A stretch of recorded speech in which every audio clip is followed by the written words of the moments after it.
जब योगी आदित्यनाथ जी ने बीजेपी छोड़ दी थी। यह घटना अक्टूबर 2005 की है। यूपी का एक माफिया, नाम था मुख्तार अंसारी। वो खुली जीप में हथियार लहराते हुए मुंह में सांप्रदायिक दंगा करवा रहा था। हिंदुओं को गाजर मूली समझ बैठा था। उसे बस हिंदुओं को मारने की सनक थी। 3 दिन बीत चुके थे और राज्य प्रशासन इन दंगों को रोकने में असफल साबित हो रहा था। गोरखपुर से सांसद और गोरक्षपीठ के महंत योगी आदित्यनाथ इस हिंसा को देखकर व्यथित हो गए। उन्होंने भारतीय जनता पार्टी बीजेपी के शीर्ष नेतृत्व को सीधी चुनौती दी।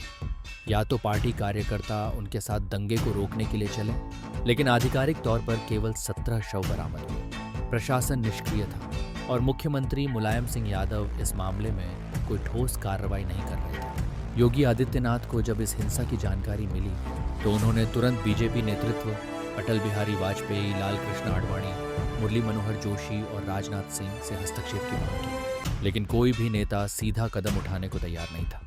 योगी आदित्यनाथ का दृढ़ संकल्प। जब बीजेपी नेतृत्व से अपेक्षित सहयोग नहीं मिला तो योगी आदित्यनाथ ने खुद ही मुंह जाने का फैसला किया। उन्होंने अपने आश्रम से सिर्फ 3 गाड़ियों के साथ यात्रा शुरू की, लेकिन जैसे ही गोरखपुर और आसपास के इलाकों में यह खबर फैली कि योगी जी मुंह जा रहे हैं, लोग स्वतः ही उनके समर्थन में आए। देखते ही देखते उनका काफिला 140 से 160 गाड़ियों तक पहुंच गया। जैसे ही यह काफिला मुंह में दाखिल हुआ, उन पर पेट्रोल बम से हमला किया गया। हालांकि इस हमले से कोई बड़ा नुकसान नहीं हुआ और उपद्रवी भाग खड़े हुए। प्रशासन की दुविधा और दंगे का अंत। मुख्यमंत्री मुलायम सिंह यादव ने आदेश दिया था कि जैसे ही योगी आदित्यनाथ मऊ पहुंचे, उन्हें गिरफ्तार कर लिया जाए। लेकिन जब प्रशासन ने उनके विशाल काफिले को देखा तो उनकी हिम्मत ही नहीं हुई कि वे योगी जी को अरेस्ट कर सके।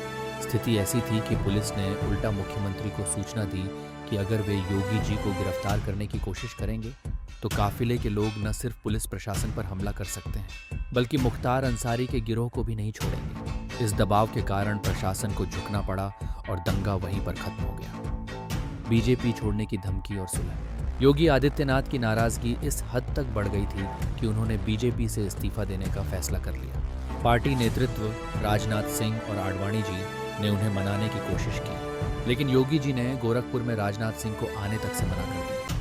जब हालात गंभीर हो गए तो लाल कृष्ण आडवाणी खुद गोरखपुर पहुंचे और 2 दिनों तक योगी जी को मनाने की कोशिश की। अंततः योगी जी ने इस्तीफा वापस ले लिया, लेकिन यह घटना बीजेपी के लिए एक बड़ी चेतावनी थी। मुख्तार अंसारी का अंत और योगी आदित्यनाथ का प्रभाव आज।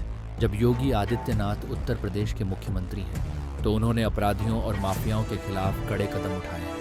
मुख्तार अंसारी, जो कभी यूपी की राजनीति और अपराध जगत का बड़ा नाम था, 2004 में जेल में ही दम तोड़ चुका है। उसके परिवार ने आरोप लगाया कि उसे जहर दिया गया, बल्कि यह दिखाती है कि किस तरह योगी आदित्यनाथ अपने संकल्प और निडरता के लिए जाने जाते हैं। तब वे एक सांसद थे, लेकिन अब जब वे मुख्यमंत्री हैं तो अपराधियों और माफियाओं पर उनकी कार्रवाई और भी कड़ी हो गई है। यूपी में कानून व्यवस्था का नया अध्याय लिखा जा चुका है और आने वाले समय में यह देखना दिलचस्प होगा कि योगी आदित्यनाथ की राजनीति किस ओर जाती है। क्या वे भविष्य में प्रधानमंत्री पद की ओर बढ़ सकते हैं?